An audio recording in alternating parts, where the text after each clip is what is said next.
We have with us Ellen Perry, who's here for the film festival. She's directed and produced a movie called Will, which is about football in per se, but also has a nice storyline to it.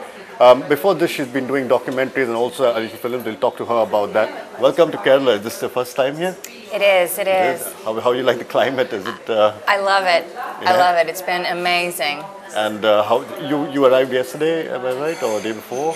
I arrived actually very early Wednesday morning. Okay, so I've had a few days to adjust to the time difference, which I think is about 15 hours. It should be somewhere around that. Yeah. So tell me about the movie Will. Yeah. How did the concept come about? And because you're from America and decided to do a movie in the UK, especially about a club which not many Americans I think would be familiar, because I think American football is more popular there than soccer. Yes. So how did this whole thing come about? That is true.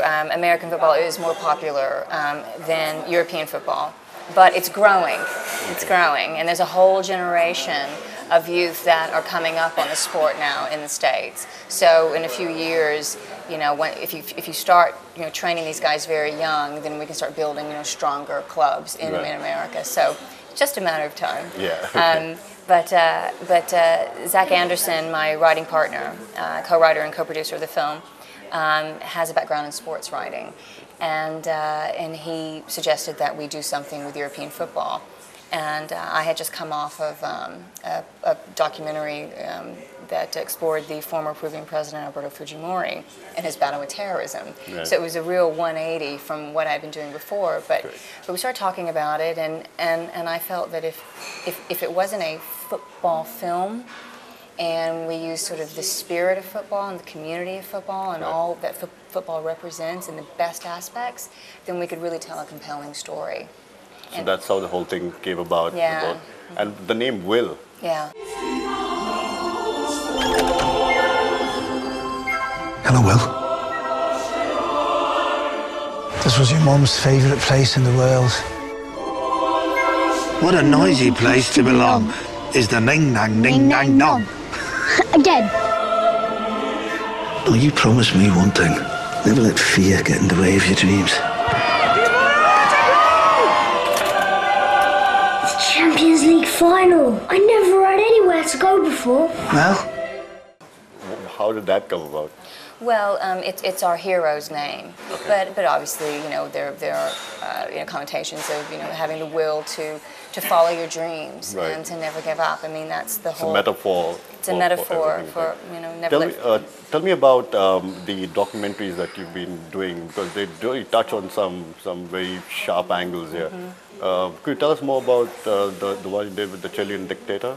The Peruvian. Peruvian, sorry. Alberto Fujimori. A very complicated story and an incredibly complicated man.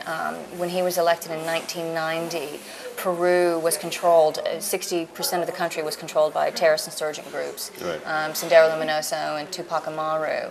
And inflation was running over 7,000%. So he really inherited a very chaotic country. And within a few years, he arrested both of the leaders of the two terrorist organizations and then brought inflation down to 11%. Wow. And also opened Peru up to foreign investment. But he did this with a tremendous amount of controversy. And the question begs, at what price peace? Yeah. So many people were asking that question. And then fast forward to 9/11. And in America and around the world, we were asking the same questions. What price peace? What civil liberties, due process, and yet still battling possible insurgent groups. With Fujimori, we were he was dealing with internal insurgency, and in America there was an idea that there was external forces at play, but of course time has revealed something entirely different. Absolutely. By talking about time has revealed something entirely different. It has to be the war on terror that we're talking about. Tell me about it. Is there any plans in the future to document any of that, what's happening in America right now? Like the Occupy the Wall Street movement has got a lot of footage coming out. Very powerful movements happening in America right now. Very inspiring because it, it's not just America that's experiencing this, it's the rest of the Absolutely. world. I mean, the Absolutely. entire global economy is on the precipice of total collapse. Huge, absolutely. Yeah. And what's so great about football is that it is such a global sport. Correct. And I feel that, you know, we can't continue to look at each other as individual nations, as individual countries. We all have to come together as sort of Absolutely. one force Absolutely. for good, and you know, have this sort of collective consciousness and move forward. And the reason we wanted to do a football film was Absolutely. because it explored all of those themes. And I was asked earlier about you know, Indian cinema and why I like Indian cinema, and my answer was very, very similar, because so many of the themes are about love. True. And beauty and family and community. I mean, I just love the way that, you know, you start with these two characters and usually a love story of some sort, Yeah. and the whole village comes together Absolutely. to make sure that, you know, destiny is achieved. Yeah. And I just love those, you know, ongoing themes in cinema, in sport, and in politics. Well, wait!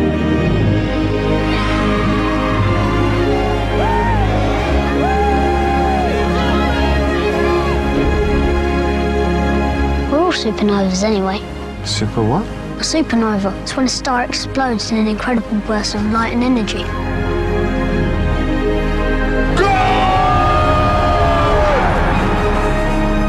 I won't go without you. Well, is that you? Kelly Dalglish. He's top draw. That is absolutely top draw. Go on. That's the way ahead now. I think it's come to a time where it's very essential, because we either make it now, we break it completely. I'm totally you in know. agreement with you. Well, We are standing on the precipice, and we're either going to go one way or another. Absolutely, and I think we're reaching peak oil also, which is kind of scary Yeah. to me in a Yeah. big way, because the world is not going to be a nice place to live in if we don't do something about it right now. Yeah. Are those environmental issues also? Because I remember you did the Three Yeah. Gorges Yeah. Dam. Yes, my first documentary that I started working on at university was on the benefits and consequences of the Three Gorges Dam, which is the largest dam in the world that at the time was being constructed. Yeah. They have since finished it. And I know that India has its own issues with Big time. gargantuan dam Yeah. building as well. And, Yeah. and again, you face the same you know, problems and, you know, consequences and benefits that China was facing. But what's interesting about dams is that people think they last forever, and they No, they don't. And again, it's that question of how do you battle terrorism? You know, Absolutely. what are the benefits? What are the consequences? Same with dam building. How do you generate electricity? How do you provide clean water?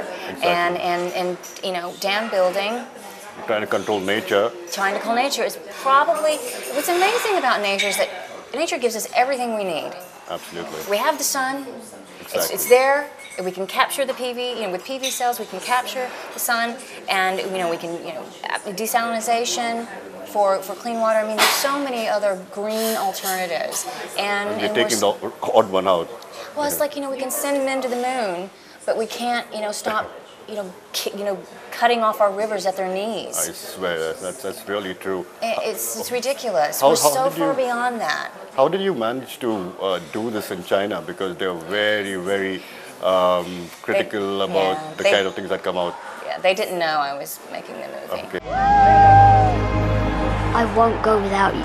Well, is that you? Go on. That's the way ahead now.